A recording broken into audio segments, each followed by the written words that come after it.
Good evening. I'm Socrates, Garrett, and we're broadcasting live from right here in Jackson, Mississippi, the heart of the Deep South, right here in the African-American-owned broadcasting studio. We believe digital.com, our own platform.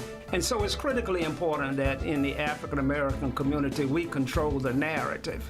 I look forward to receiving opportunities to show and advertise your product for goods and services, and to move your brand along in this community. We're broadcasting live on Facebook. When We Believe Digital Podcast, go to Roku and download our app, and We Believe Global, with shows like this to bring articulate, intelligent conversations and dialogue to our platform. So I'm here to continue sounding the alarm. This is how the South is going to rise again.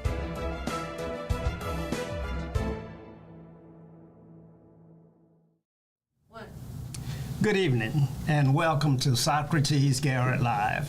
We're broadcasting live from right here in Jackson, Mississippi, in the heart of the Deep South. Now, most of you know where Mississippi is by now. We seem to stay on the news more than ever before. There's something going on in Jackson, Mississippi that's making the major news networks every week, at least something in Jackson, Mississippi. So we're being covered a lot, and most of the time the coverage is filled with negativity. It's almost like there's nothing good going on in Jackson, Mississippi at all. But now you're watching Socrates Garrett Live. We're broadcasting live on Facebook, and if you're watching us on Facebook, then go on and share this program with your friends and family, and send us stars, and send us your fan base. We love to have your participation on Facebook, and we enjoy that audience tremendously. Now, if you're watching us on YouTube, then we want you to share this program with your friends and family, all right? But we also want you to subscribe. We're in the middle of a subscription campaign, and our platform is growing and growing and growing. And I'd like to send a shout out to Roland Martin and the gang. He is the role model. He is the king of the hill today. I watched your traffic. I see what you're doing. I'm impressed tremendously with it. But I want you to know that we're like Deion Sanders, that I'm coming. We Believe Digital Broadcast Network is coming. We intend to be the #1 mechanism, the #1 outlet that brings you news and media events of what's going on in the African American community. So shout out to Roland, but be aware. Now, if you're watching us on our very own platform, WeBelieveDigital.com, you'll see that we're a little bit different. You can scroll down and choose the category on which you want to watch programs. If you choose inspiration, you can see some of the great preaching of all time. We feature Reverend Ronnie Crudup. He's now Bishop Ronnie Crudup at New Horizon Church. You can check him out anytime you want to do that under the category of inspiration.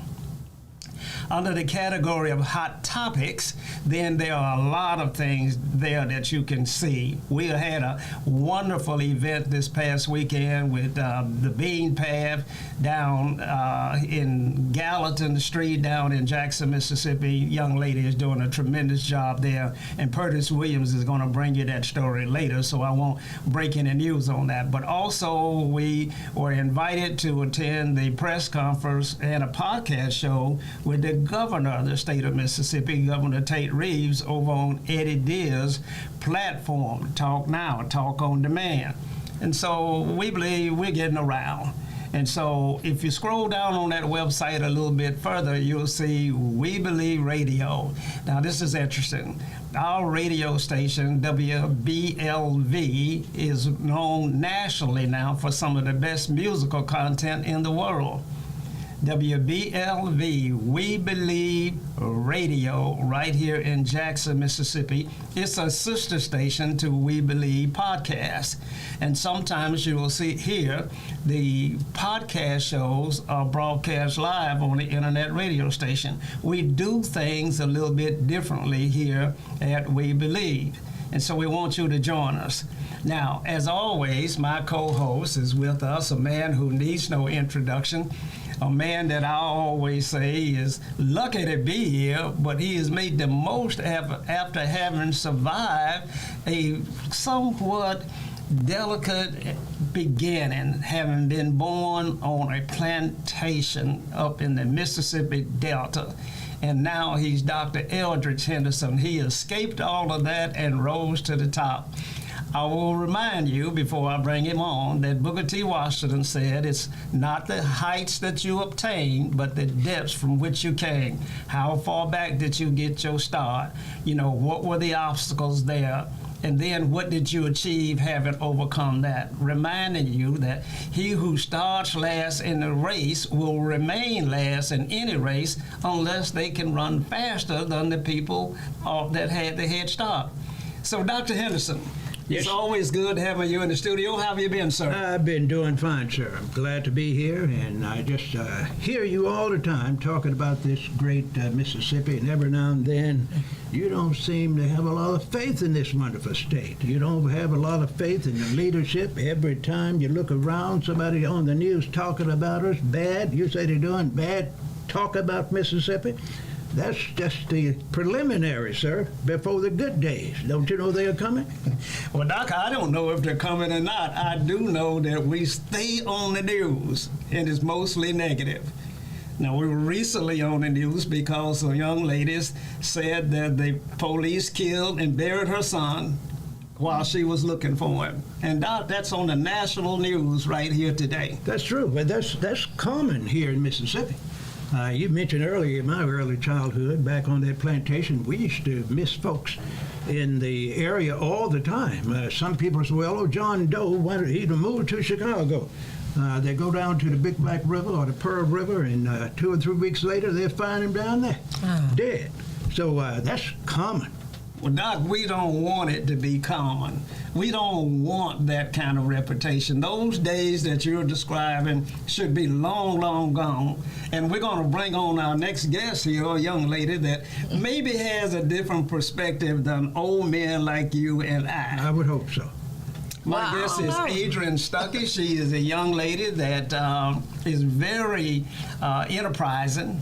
She's a young entrepreneur. She's involved in a lot of different things. I first ran into her with her production company called Slave Production, and she has some of the best videos out there that you ever wanted to see. So I knew that We Believe had to team with her in some kind of way, so I reached out to her and I convinced her to come over here and help us launch this program. She's also the production of many outdoor events, and she's going to tell us about a few of those that we had this past weekend right here in Jackson, Mississippi. Adrienne, welcome to our program. Hello. How have you been? I've been good. I've been great. What have you done this week that was noteworthy?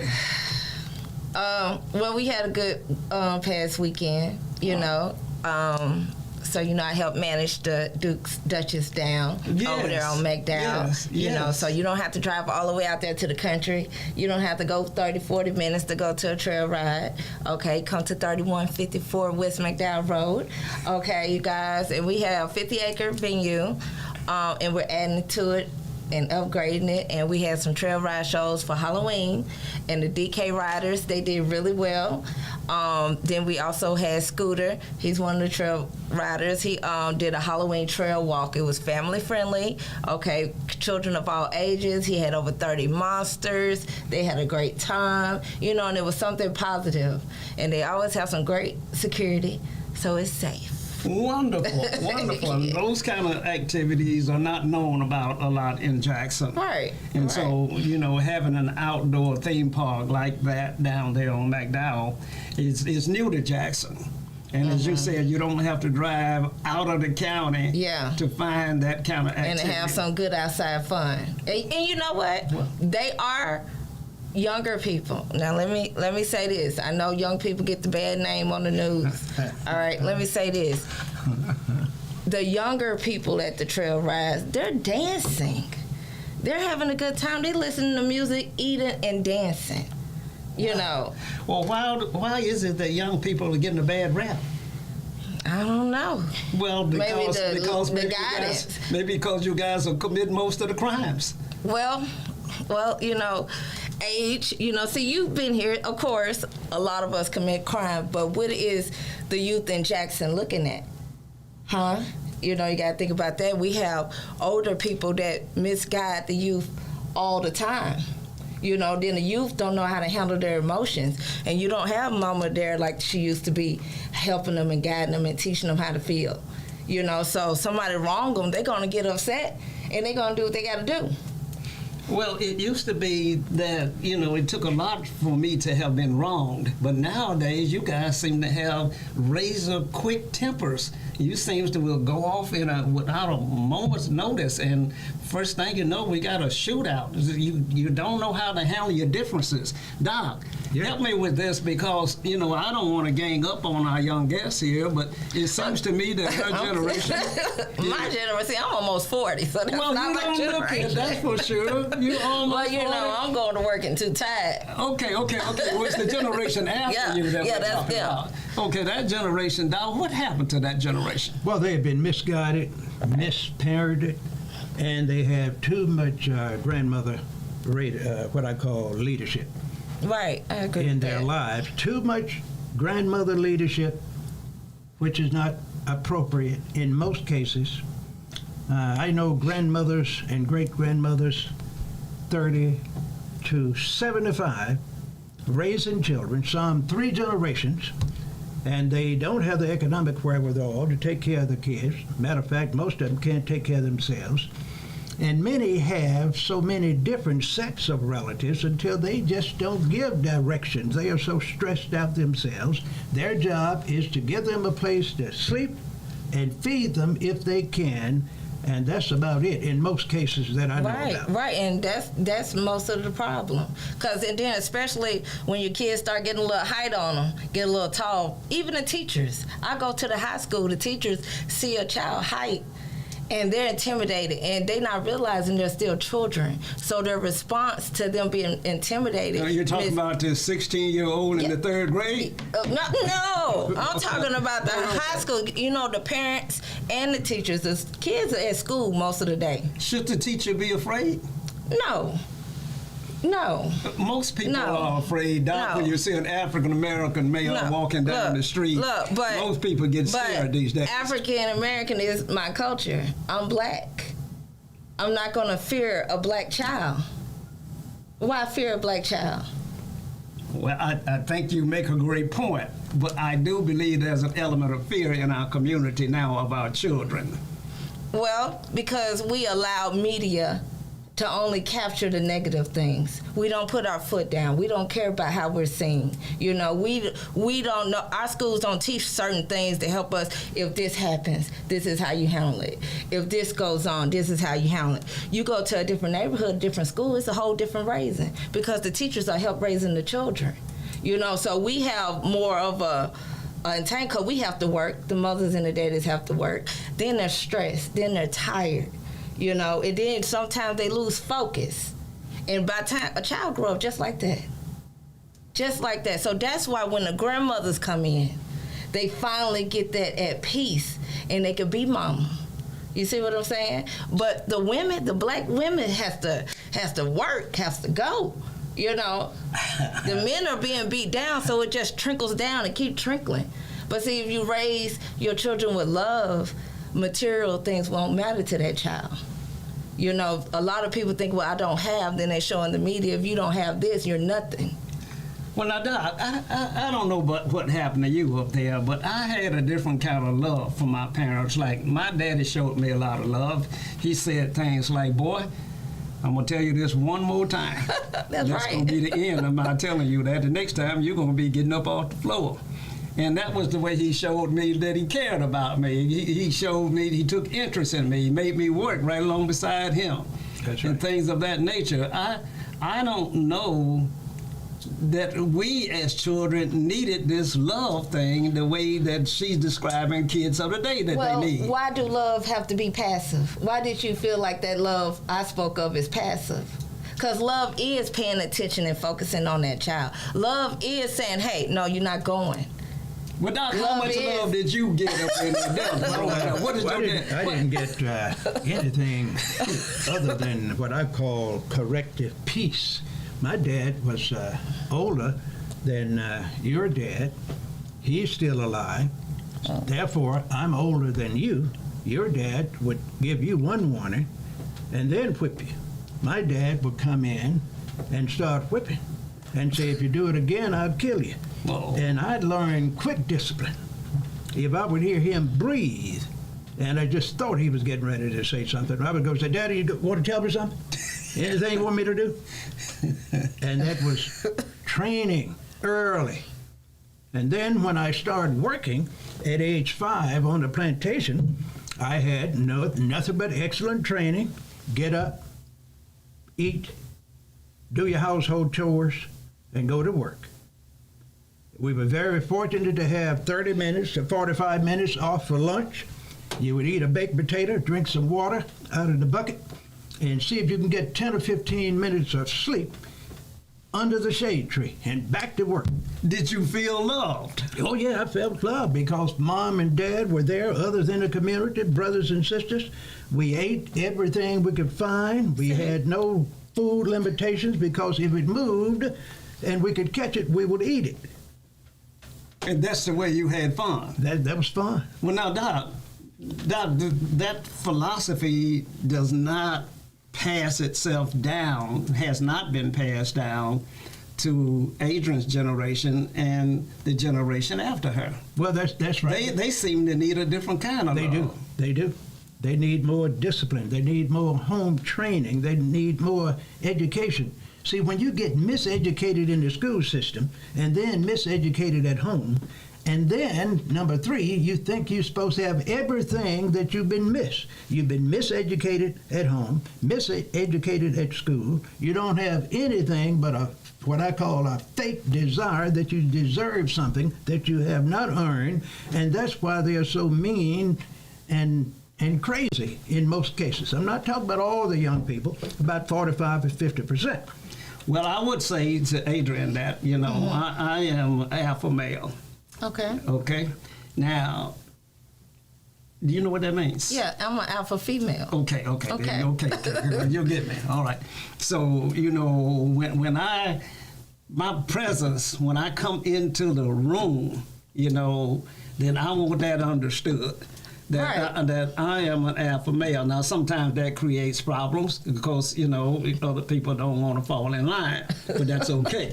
Then that's where you get a testament of the will of the 2 or 3 individuals that are in the room. Right. But I didn't come in the room to be a member. I came in the room to lead. And so that's who I am. So I didn't have nurturing. I didn't need or require nurturing. I needed warrior skills. I needed to be taught how to dominate. I needed to be taught how to survive. I needed to be taught how to be in charge.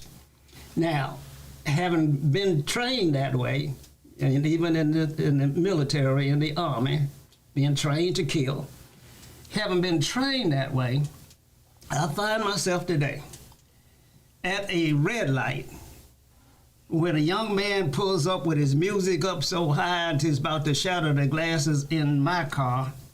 I find myself reluctant to say anything to him, like turn the damn music down. I would find myself reluctant in doing that. Now, Doc, what would your daddy have said to you if you drove up with the music up too high? Well, I couldn't say it on television, but I guarantee you it would be very profane, and he would take some positive corrective action immediately.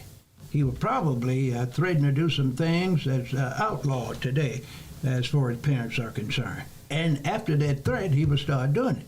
Usually, we learned back in the 1940s to do what we were told if we could anticipate to do it before we were told. But if we were told something, you didn't have to be told the second or third time. So, Doc, are you afraid now to challenge our young people about the things that you see that you perceive to be wrong? Not if I'm close to them, I'm not. But I'm not going to challenge one in a car on the street. But now, drugs, if too, I'm at a is an convenience issue. store, I walk to those guys and girls, and I will talk to them. Want to know how you doing, brother? What's going on? That kind of thing. I don't look at them and turn my head. I talk to them. And that's what's wrong. A lot of times when you show fear, you will get the same thing put in your direction. A fear shot, a fear beating, a fear car key taking. But I learned that you have to be prepared to fight if necessary. I didn't get out of Vietnam by being a coward. You have to take care of business, and you got to show the enemy. If you perceive those guys and girls at these convenience stores your enemy, you walk up to them, talk to them. What's going on, partner? How you doing, brother? And keep on talking. Look them dead in the eyes and move on. And then when you come back, they probably will not have bust into your vehicle or something of that nature. Well, now, Adrian, I do a lot of demolition work in the city of Jackson, and in the neighborhoods, in our inner city neighborhoods, I encounter a lot of 12 and 13-year-olds with their pants down below their butt and with Uzis and AK-47s on their side at 12 years old walking the street. Because that's presented to them. But y'all got. But then, okay, let me get back to the nurturing part. There is a difference between woman and man and boy and girl. So it is a difference.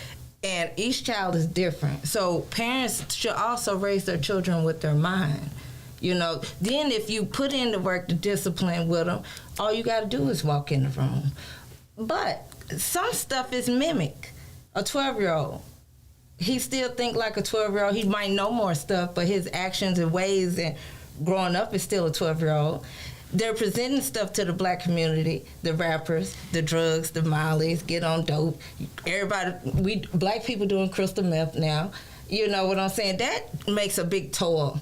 You know, parents is getting on drugs. Nobody have time. We don't have any good teachers in the school system. Maybe one or two here in each school. You know, they're at school all day. There's no time put into the communities. Then we got cell phones. Then they're going to make sure you don't see country singers calling their women's out their names, talking down on their women's. But you go to the black media, they're going to make sure all that stuff pass. So then it'll program our children. That's how you're supposed to look and act. Sometimes they looking at a lot of young folks say, well, this is the style. They creating their own culture, you know. So sometimes culture can't be judged on criminal activity because a lot of times it's the people in the suits, you know, and a lot of times the people in the suits go to the kids in the streets to get the kids in the streets to do certain things. So it's just about us not being against each other and raising our children.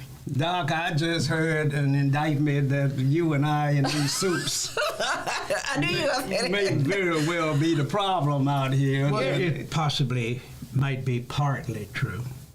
We can't put all the blame on young people and all these young mothers that's miseducated and mistraining the children. We all must bear the responsibility. And that's why you have to go into these areas and be mentors and give information to young people is going to help them. I do that all the time.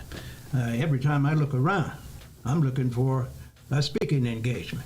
I better not get called for a speaking engagement. I'm going to be there because I want to give some free information about how to set what I call a prioritized corrective action plan that can help you change your life, your status, your family, and community in 30, 60, 90 days. Good. Hold your thought right there. We're up against a hard break. You're watching Socrates Garrett Live at the We Believe Broadcast Studios. Now, if you're watching us on Facebook, then go ahead and share this program with your friends and family. Send us stars. If you're watching us on YouTube, go on and subscribe to the program. You're watching us on WeBelieveDigital.com. Scroll down and check out our internet radio station. We're up against a break, and we'll be right back. Are you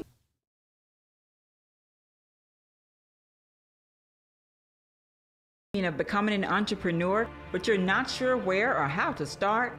At Entrepreneurs Academy 101, our online program will guide you step by step on how to start and grow your own business. We offer courses such as how to write a business plan, how to create a budget, and so much more. Our online training program is designed for you to learn at your own pace. and there's no set order to complete this program. Because our academy is online, you have the choice to learn with a group, with friends, or individually. Upon completion of the entire curriculum, you will receive a certificate of achievement to acknowledge that you have completed the training needed to become a successful entrepreneur. So enroll today to design the life that you love. Contact your entrepreneur coach, Brenda Myers, at 601-672-0695 or visit our website at www.entrepreneursacademy101.com for more information.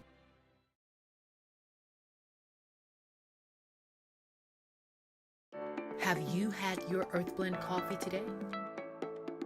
At Earth Blend Coffee, we take pride in offering you the very best of beans across the world, blended and roasted to perfection, giving you superior quality and satisfying and flavorful taste.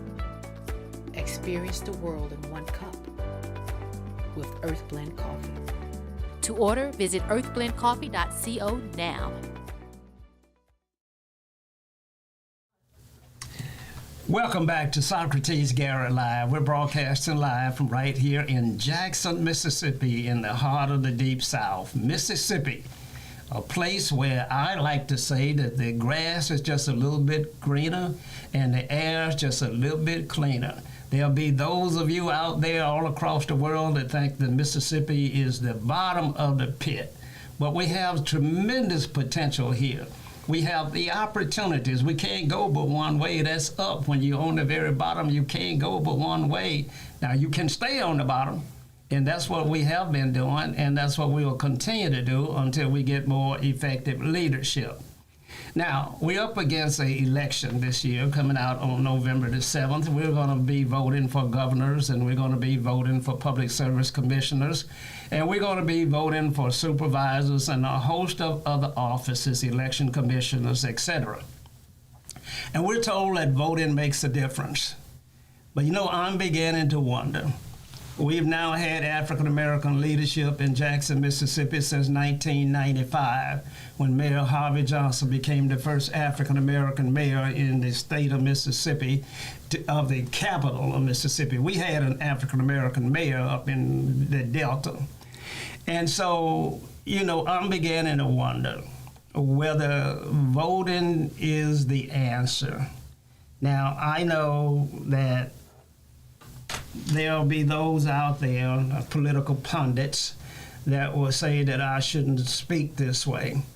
But I have to call for results now. I can no longer call for, you know, images, the image of leadership. I got to call for results. The bottom line has to change. And quite frankly, we're on the decline. And so I'm going to go to my guest here, Dr. Eldridge Henderson. Doc, it's such a serious situation, the decline and the deterioration of the African-American community in a majority, predominantly dominated African-American society. Why is the decline continuing, and what is going on? Well, it's very clear. You might not want to hear it, especially our young cohort here.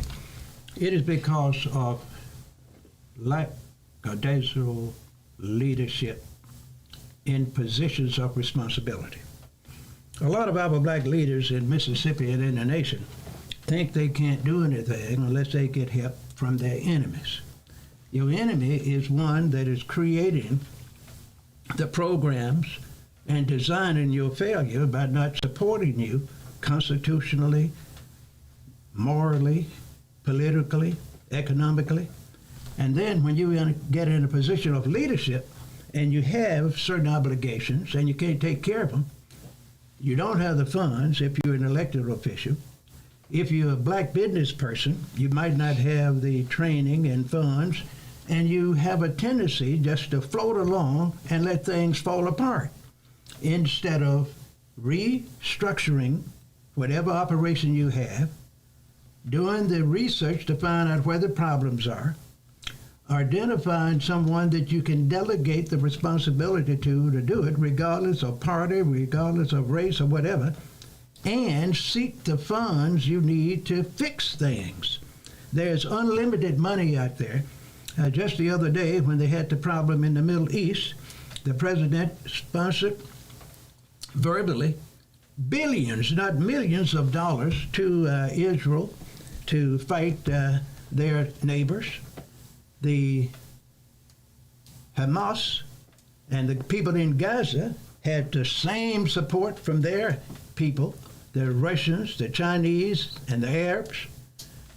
Many are fighting with the same weapons. The United States had that same problem 10 or 15 years ago. They left all the weapons in the Middle East, airplanes, helicopters, ammunition. They did the same thing in Vietnam when they left. I was part of that. Just left billions of dollars worth of material, and you're being fought with the same stuff. And then you have the industrial complex selling weapons to both sides all the time. You sell it to an independent person or a nation, then they sell it to their clique friends. Because all the countries know who is starting the wars, and you know when there's a rumor of war, something is going on, and they're going to always have it.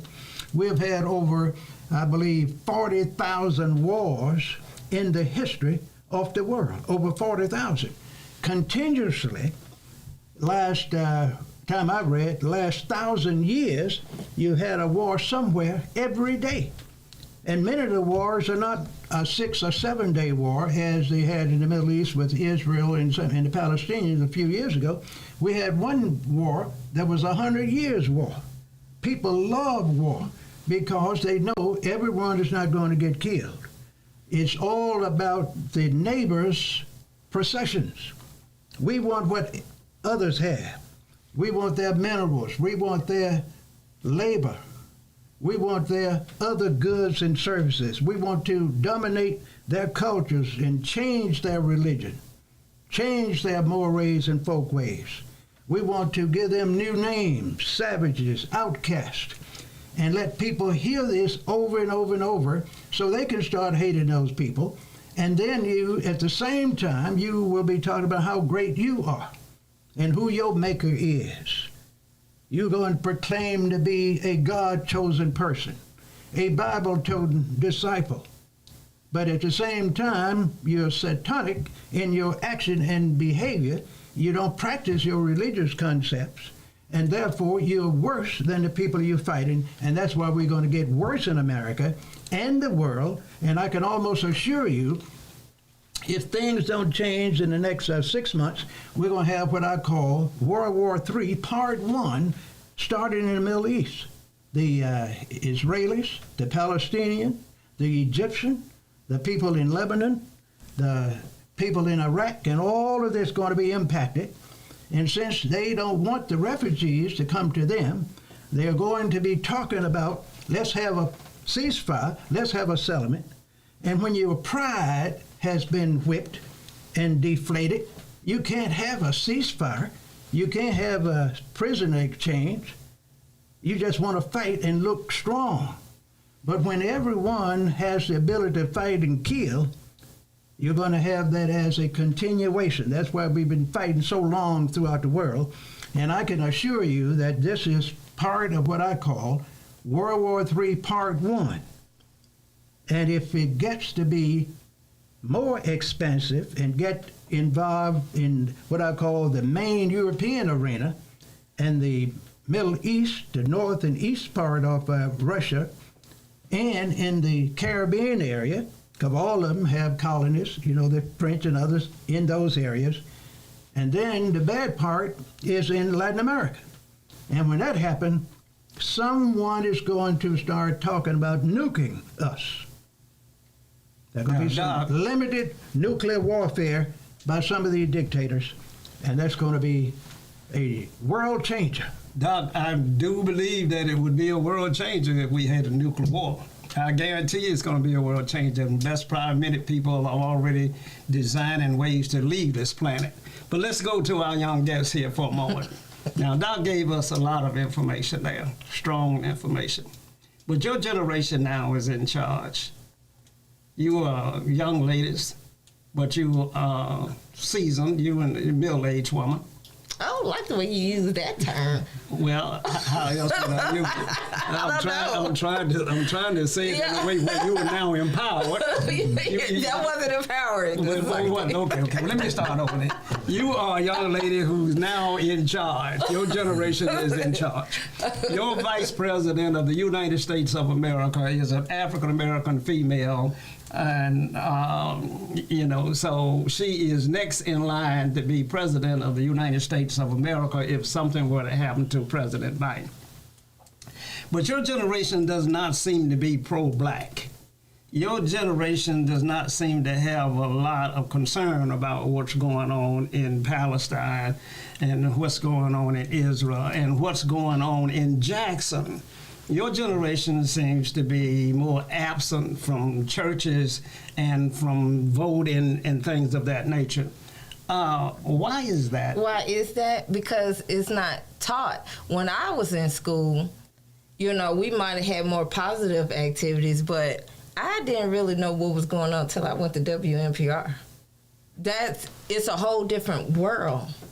It's just that you're not exposed. What world were you in then? Believe it or not. Well, maybe because you lived through it. But technology, different teaching, different schools, it makes a big difference. They don't want you, it's not designed.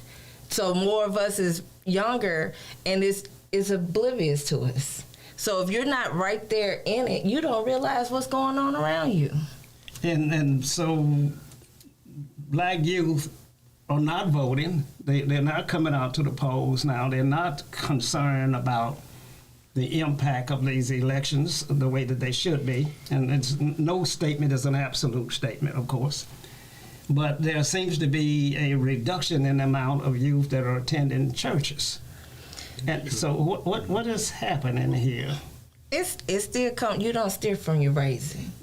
It still comes from exposure, what they're exposed to, what we're exposed to, what they want us to see, what they don't want us to see. And then they train the youth for when you come talking like that, it's just you talking a bunch of stuff, you still back on that old stuff because it's presented that way. And then in the school, when they supposed to learn it? When they're 18, 19, graduate from school, then they go to college, they're not learning it unless they take a special class. So if they don't have grandpa, grandma, or older parents, where are they going to get it from? The news, they're going to flash a couple things at you. This is who's running. But a lot of people don't even really know what the governor does or what the mayor do. They just going to broadcast the negative stuff to the black community. So that's the only thing that you have to go from. Well, how do you account for the high crime that's happening with our youth today? This is Socrates. Yeah. I mean, if they don't believe in going to church and they don't believe in getting involved in the political process, it still has to start from home. It's so much going on in our community. That stuff has to be taught. A child has to be raised. Then a child could be raised. Then when that child start hanging around a certain group, if mama don't say, hey, come back or get in her car and go drive to where that 16, 17-year-old is at hanging outside the store, then he's going to get lost in the mist too. He's going to get eaten by the wolves because it takes time. A parent got to be tired and still get up. A parent can't get her feelings hurt because the child mad. Love isn't letting them have their way. It's just the parents need to take time. Our schools need to let the children know what's in their surroundings. The schools and the parents need to work together on making sure the kids' mind is strong and how to handle situations. So when are they going to learn about their surrounding, Mr. Socrates? If they don't learn it in school, then mama get off work, she trying to do this and that, and daddy tired. So where do they learn this at? I don't know. Doc, do you have an answer? Yeah, I know where they're going to learn today. Talk to us. They're going to learn the same thing in a more massive manner. Because in the next 14 to 20 years, most of the people you're talking about is going to be in what I call urban and rural ghettos or relocation camps.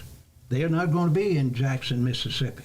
They are not going to be in the suburbs.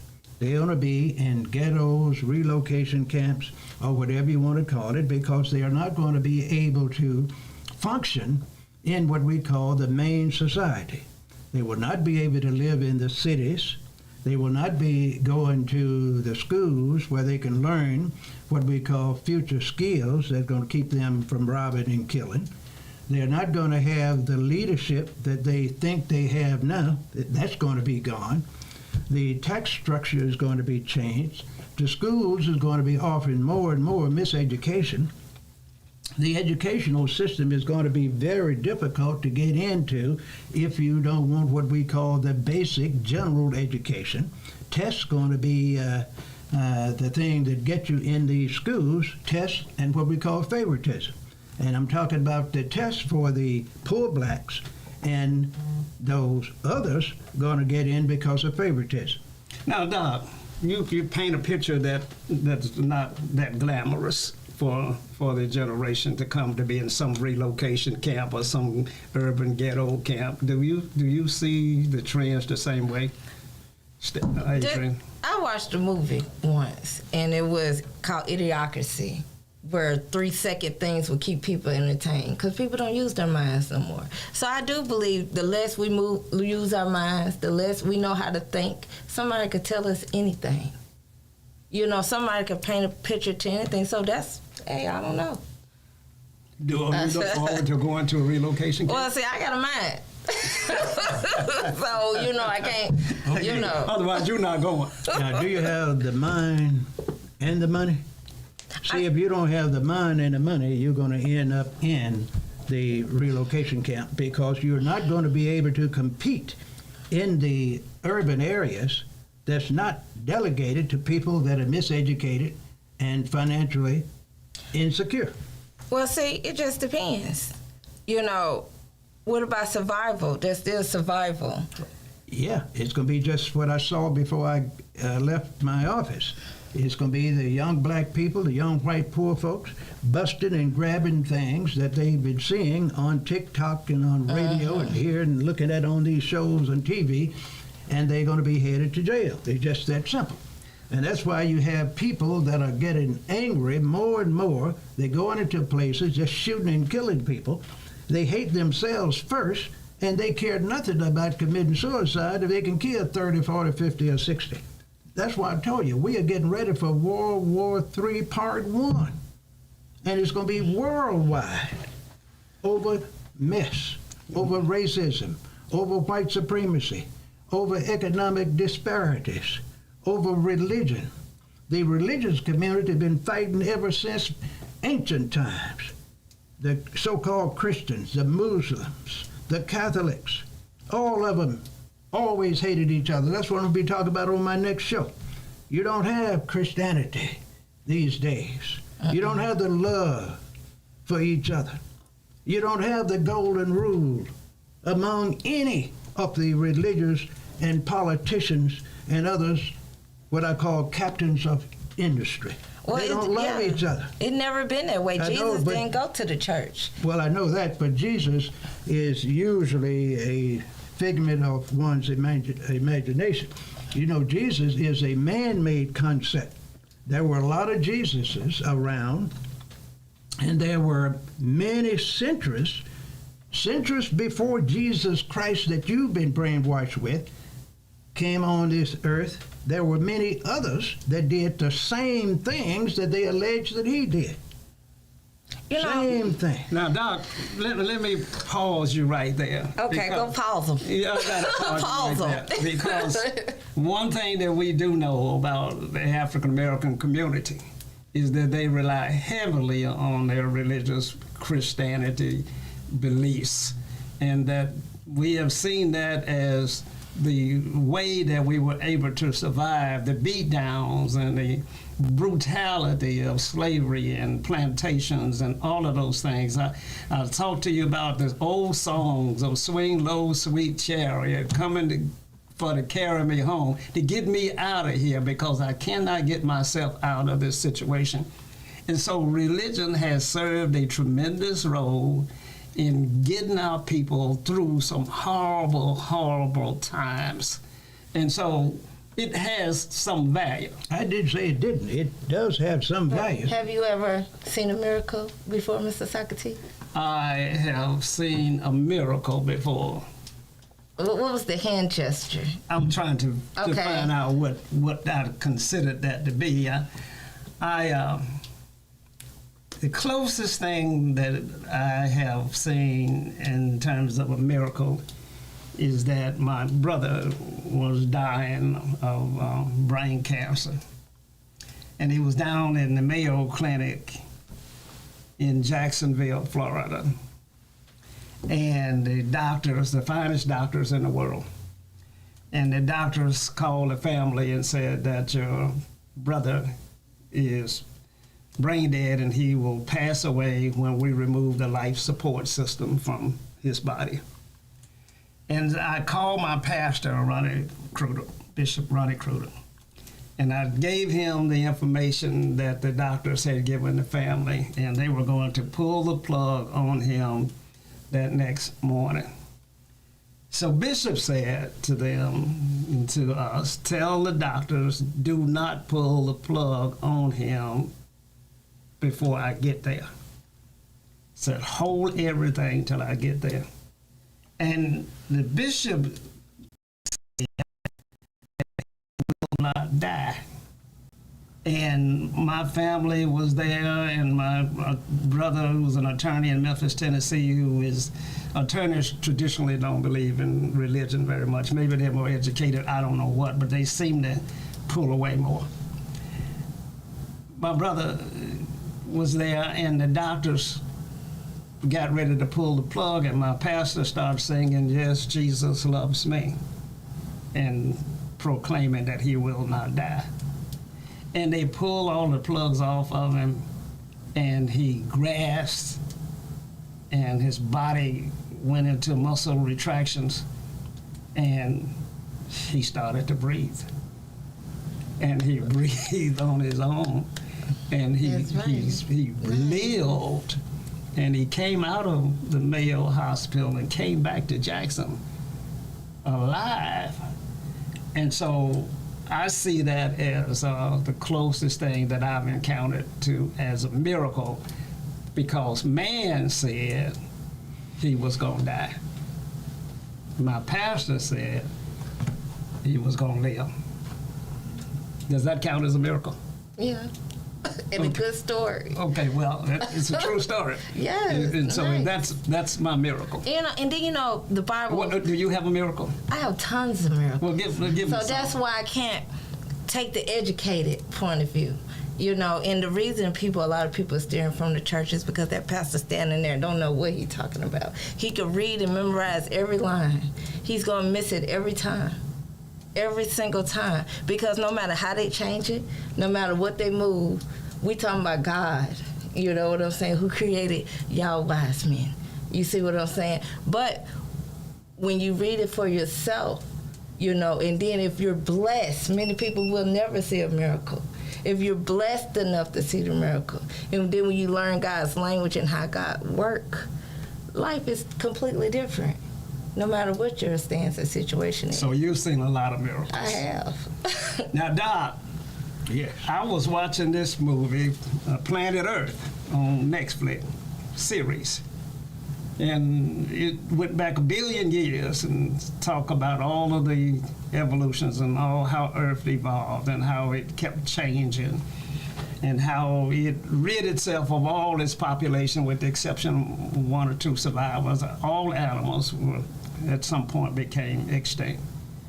And at the end of that series, brought it on up to the American Indian, how he evolved. And it said that our DNA was 94% the same as the monkey and the ape.